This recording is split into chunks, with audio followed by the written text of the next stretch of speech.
les amis, pas de surprise, vous allez me dire à l'atelier de la vigne, on va faire un moteur de Solex. Mais le moteur de Solex c'est un peu original parce que c'est un moteur de Micron. Et oui, alors le moteur de Micron, il faut le refaire à l'origine pour son propriétaire. Et on va juste voir là, vite fait, alors je vais le démonter bien sûr, je vais le refaire et puis on verra s'il claque bien. Juste vous montrer quelques petites spécificités d'un moteur de Micron. Pour la culture générale, j'allais dire. Alors vous savez, un micron, c'est quoi? C'est les petits Solex, un petit trou là, qui sont soit de couleur bleue, soit de couleur rouge, et qui étaient déclinés en deux versions. Une version route, où il y a un phare, et puis de quoi rouler sur la route, c'est homologué route. Et puis il y a une version qui s'appelle prévention routière, où il n'y a pas de phare, c'est pas homologué pour la route, et c'était utilisé à l'époque dans les lycées, les collèges, sur les pistes de prévention routière. Je ne sais pas si vous avez vu ça, moi quand j'étais plus jeune, effectivement il y avait des microns, des vélos, et la gendarmerie venait dans les collèges, mettait en place une petite piste et vous apprenait le code de la route. Voilà, et ça c'était assez sympa, surtout quand vous aviez la chance de rouler avec un micron. Moi j'ai jamais eu cette chance, on m'a toujours filé un vélo. Bon, bref. D'où la vocation refoulée qui fait qu'aujourd'hui je fais du Solex. Voilà. Et alors ils ont la particularité d'avoir un galet d'un diamètre différent des autres, tout simplement pour qu'il y ait plus de démultiplication, parce qu'il n'y a pas de pédale. Donc quand vous avez une côte, à part patiner comme sur une trottinette, ben, vous n'avez pas d'autre moyen que d'avancer avec le moteur. Donc le galet a un diamètre différent des diamètres d'origine pour avoir une meilleure démultiplication et donc moins pédaler en côte. Et puis vous avez plein d'autres spécificités. En l'occurrence, celui-ci, c'est un moteur de Micron amélioré parce que, bah, vous le voyez, il a donc un circuit électrique et donc une alimentation d'un phare et de klaxon. Alors, un phare d'ailleurs qui fait code et plein phare parce que comme le Micron n'avait pas de pédale, eh bien, il était considéré comme une moto, un cyclomoteur, enfin un vélomoteur. Et donc, à titre de vélomoteur, eh ben, il devait avoir tous les ingrédients, les caractéristiques d'un vélomoteur, à savoir un klaxon, à savoir un phare qui fait code et plein phare, et donc le commutateur qui va bien avec. Et c'est pour ça qu'on a sans doute à l'intérieur un allumage un petit peu amélioré, comme ceux qu'on avait trouvés, si vous vous souvenez, les vidéos sur les moteurs de Solex d'exportation qui avaient aussi cette caractéristique. Qu'est-ce qu'on peut voir là au premier coup d'œil? Eh bien c'est un levier de relevage, vous voyez, beaucoup plus long là que sur les 5000, donc qui permettent de s'adapter au cadre caisson du Micron. Donc je vous ai dit un système électrique qui sort donc de la platine au lieu d'avoir la petite tige en laiton là. Vous avez donc des fils de connexion. Et puis si vous enlevez, alors je l'ai fait avant, hein, si vous enlevez la coiffe de filtre à air, vous voyez une petite modification aussi pour que ça puisse rentrer et s'adapter au cadre du Micron, de la platine, des platines, je sais pas comment on peut appeler ça, oui, des platines et des leviers de décompresseur qui sont différents d'un Solex normal, avec un petit rajout ici et une patte ici, donc qui vient fonctionner pour décompresser. Alors c'est un peu comme les 5000 avant l'heure, sauf qu'il fallait ce levier pour relever le moteur, donc ils ont fait ce système de décompression un petit peu original. Et puis on note aussi ce levier de décompression de starter, pardon, qui est un peu à l'arrière, vous voyez, qui est tordu à l'arrière, pour aussi s'adapter au cadre spécifique du Micron. Bon ben voilà pour ça, ces premières caractéristiques. Ce qu'on va faire, si vous le voulez bien, ben, je vais le démonter entièrement. Et puis on fera un petit briefing à la fin sur ce que j'ai trouvé d'original sur ce moteur, ou sur les problèmes qu'il peut avoir, ou pas d'ailleurs, avant de le restaurer pour le remettre en route, et qu'il rejoigne donc le cadre du Micron que le propriétaire est, quant à lui, en train de restaurer. Alors comme il est en train de restaurer tout ça, bah, bien sûr, il s'occupera de la restauration des tôles et autres coiffes, hein, puisque c'est lui qui fait la peinture, donc il choisira, enfin il a sa peinture, donc il choisira la bonne couleur qui correspondra à ce qu'il veut faire. Et moi je me contente donc de nettoyer le moteur, de le refaire à neuf et donc de remonter ce moteur tel quel pour le lui relivrer en retour. Allez, c'est parti. Comme promis, c'est démonté. Pièce moteur, pièce zingage. Alors avant de démonter, je vais vous montrer un petit peu, vous voyez, le bidouillage entre guillemets de la bobine, bobine d'allumage, bobine d'éclairage. Il était temps, ça commençait à frotter. Je vous montre également le galet qui est bien plus petit, vous voyez, en diamètre que ce qui peut exister. Il commence à être bien usé, bon, mais on va remettre ça sans doute. Et puis le propriétaire le voulait origine, je sais pas si ça va être possible. Hop, hop, hop. Enfin, si je le fais tomber, ça sera encore moins possible. Ça commence à être bien rayé. Alors je vais le nettoyer pour voir, mais on le sent bien quand même sous l'ongle. Et c'est la même chose dans le cylindre. Donc aïe, aïe, aïe. On verra ça avec lui, bien sûr. Bon, bah après, on va passer bien sûr au nettoyage. Alors le carter, il est plein de cochonneries. Vous voyez, ça commence à usiner. Là. Le carter est là-bas, sur la presse. Ouais, ça fait des gros plans, regardez ça. Et donc on va nettoyer ça bien sûr soigneusement avant de remonter quoi que ce soit. Voilà, c'était le démontage de ce petit Solex de Micron. Bah, je vous ferai aussi une petite vidéo sur le montage. Et puis sur l'essai, alors l'essai ça se fera pas sur un Micron, mais ça sera sur mon mulet qui est là-bas.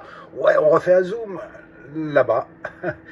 Et bien sûr avec des tôles moteurs adaptées au 3008. Que je montrais, puis je démontrais ensuite, bien sûr, pour rendre le moteur à son propriétaire. Ben voilà pour ce Micron. Et je vais finir de démonter la partie de la platine d'éclairage allumage. Et puis après, on va passer tout ça, bien sûr, au nettoyage, particulièrement ça, parce que je veux que ça parte à la zinguerie assez rapidement, parce que, bien sûr, je n'ai pas de pièce d'avance de Solex Micron. Hein, si j'en avais, ça serait le bonheur. Donc ça, il faut que ça soit traité dans la foulée si je veux remonter le moteur par la suite. Eh bien les amis, vous étiez où? Je vous attendais pour commencer le remontage de ce moteur de Micron qu'on a démonté ensemble. Bon, ben en vous attendant, j'ai monté roulement, spi, vilebrequin, et puis deux tôles. Alors la tôle d'origine et puis une autre parce que vous vous souvenez, le client ne m'avait donné qu'une seule tôle. Et moi, si je veux le faire tourner sur le mulet pour voir si ça va bien, ben, il me faut les deux. Donc j'ai mis celle-là en attendant et puis bien sûr je la démontrerai à la fin pour rendre ça au client. Alors je vais terminer les petits trucs à faire là, juste le nécessaire en fait pour pouvoir le fixer sur le mulet le temps d'un essai. Et puis après je vous reprends quand il est sur le pied d'atelier. On va monter le galet, vous voyez, vous remarquez comme il est petit en diamètre, hein, le galet d'un Micron. C'est pour éviter de faire de la patinette trop souvent dans les montées. Bien plus petit, je choisis 40. Voilà, je voulais vous montrer ça avant de le fixer à sa place définitive. Et il n'est pas trop usé, hein, donc c'est en fait la même base qu'un galet 3008 et avec moins de corindon dessus. Voilà. Alors pour les écrous d'embrayage, eh bien certains m'ont dit que quand ils sont très bloqués ou rouillés, plutôt bloqués en fait, eh bien les clés que l'on commercialise nous actuellement, eh bien arrivent à se valiser. Alors c'est des clés Buzzetti, normalement c'est de la cam. Si les écrous sont normalement serrés et normalement, j'allais dire fixés, bon, il n'y a pas de problème, mais dans certains cas, c'est vrai que ça peut, la clé peut lâcher. Donc pour ceux qui ont des problèmes comme ça ou qui veulent vraiment investir dans du matériel professionnel, eh bien je vous propose ça. Alors c'est une clé, vous voyez, Facom rallongée, ce qui vous permet bien sûr de démonter n'importe quoi. Hein. Ça vous permet également pour les maniaques de pouvoir serrer ces écrous au couple préconisé, puisque là en bout vous pouvez mettre une clé dynamométrique. Et puis bien sûr c'est suffisamment costaud pour démonter toutes sortes d'écrous et de situations d'embrayage. Donc voilà. Alors bien sûr c'est pas le même prix ce matériel pro que la clé traditionnelle que l'on vend à la boutique de l'atelier Glaving. Mais si vous le voulez, c'est maintenant dispo, donc n'hésitez pas.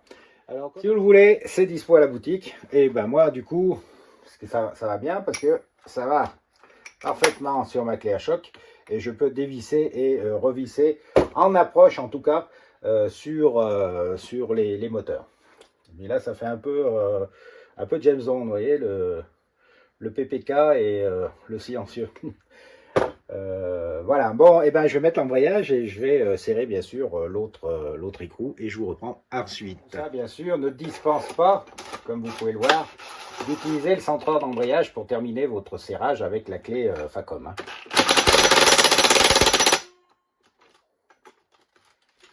Et voilà. C'est plus vite fait quand même. Et on a bien avancé sur le remontage de ce petit moulin. Alors, tout est remis là au niveau du cylindre.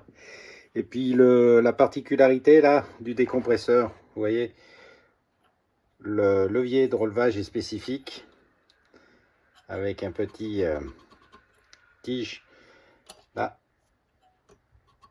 pour décompresser. Voilà, je vais vous montrer ça.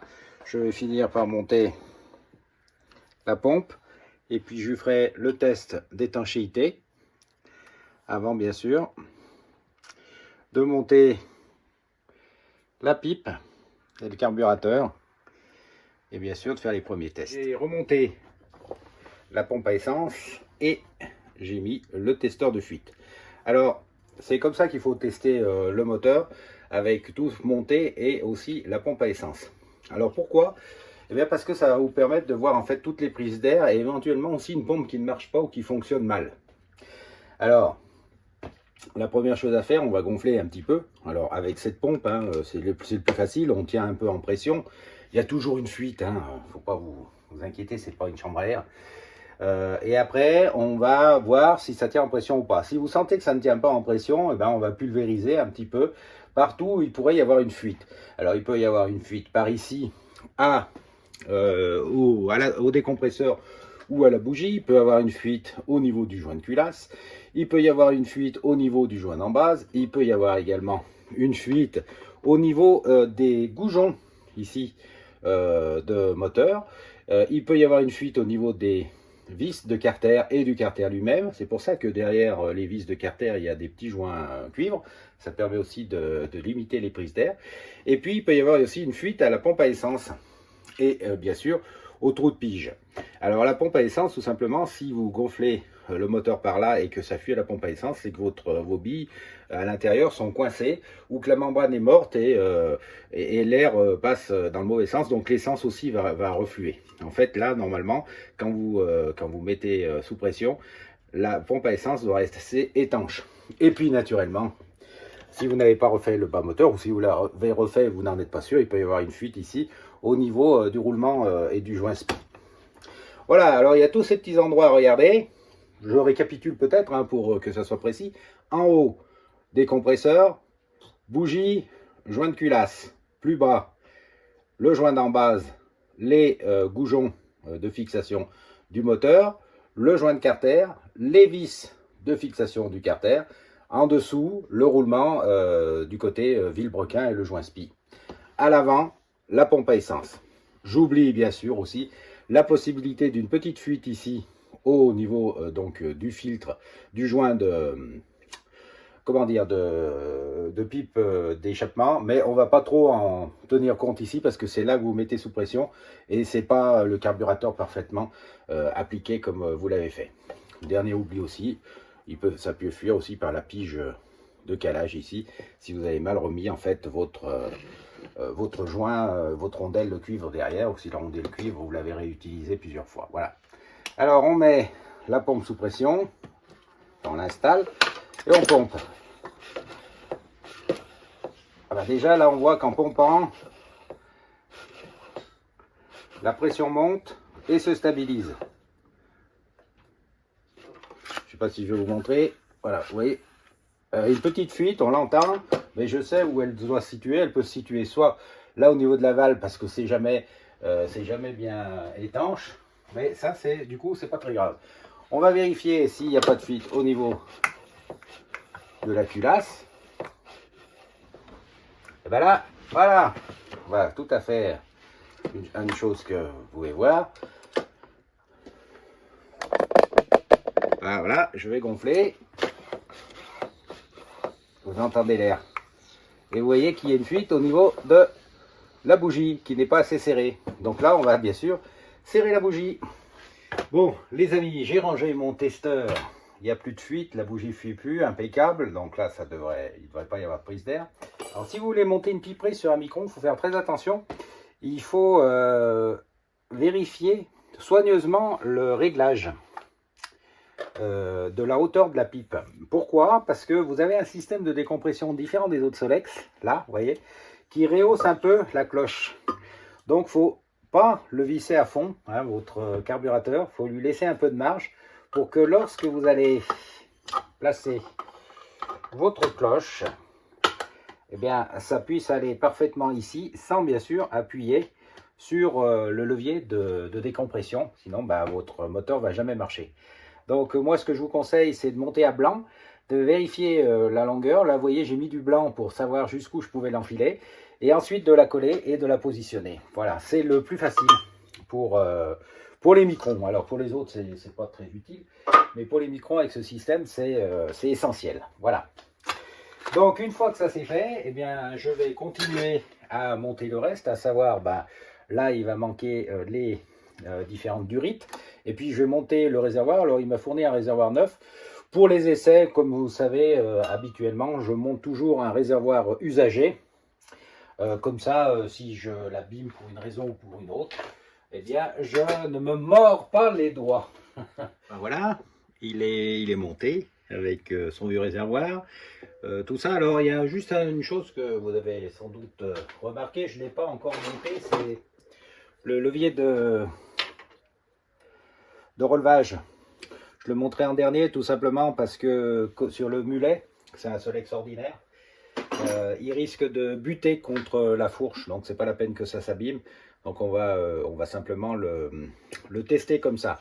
Et puis je vais mettre vite fait aussi ici le coupe-bout et la fixation du fil de bougie et on pourra essayer de voir s'il démarre. Vous êtes aux premières loges pour l'essai du démarrage du Solex, du moteur de Solex Micron. Prêt? C'est parti.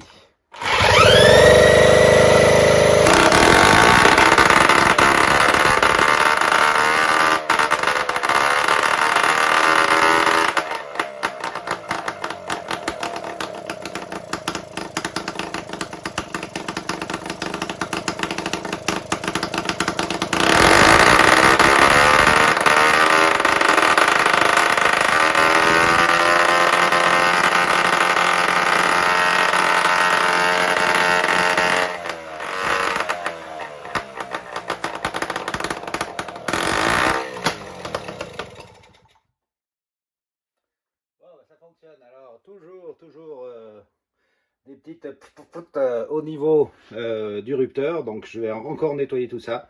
Alors, c'est vraiment pénible parce que ça fait plusieurs mois qu'on est en rupture de ce produit. Alors, même si on ne les change pas souvent, bah, ça sent mauvais, j'ouvre. Bah, c'est bien utile de temps en temps. Voilà, voilà. Alors, je vais nettoyer tout ça. Et à première vue, une fois qu'il va être rodé, il ne marchera pas si mal. Je vais aussi essayer de le démarrer avec la coiffe pour voir si ce système de décompresseur n'est pas, j'allais dire, embêté ou ne rentre pas en contact trop avec la cloche et donc me pousse un petit peu et du coup ça démarre pas. D'ailleurs, dans beaucoup de vos Solex, des fois, vous me demandez pourquoi ça démarre pas, gna gna. Bah, bien souvent, en fait, vos tiges de décompression sont un peu trop tendues. Et quand vous les fixez ou que vous tournez le guidon, par exemple, bah, ça appuie juste un petit peu comme ça, vous voyez, hop, et ça suffit pour que ça ne démarre pas en fait. Voilà, c'est comme si vous aviez une prise d'air. On va faire le tour, mettre la cloche, nettoyer le rupteur et on se retrouve. Voilà, alors j'ai nettoyé le rupteur. J'ai mis la cloche hein, pour voir si ça va quand même et on recommence le test.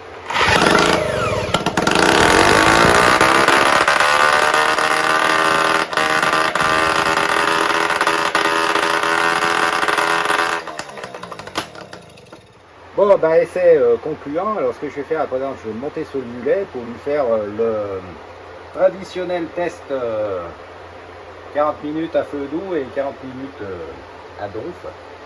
On va voir si ça fonctionne bien.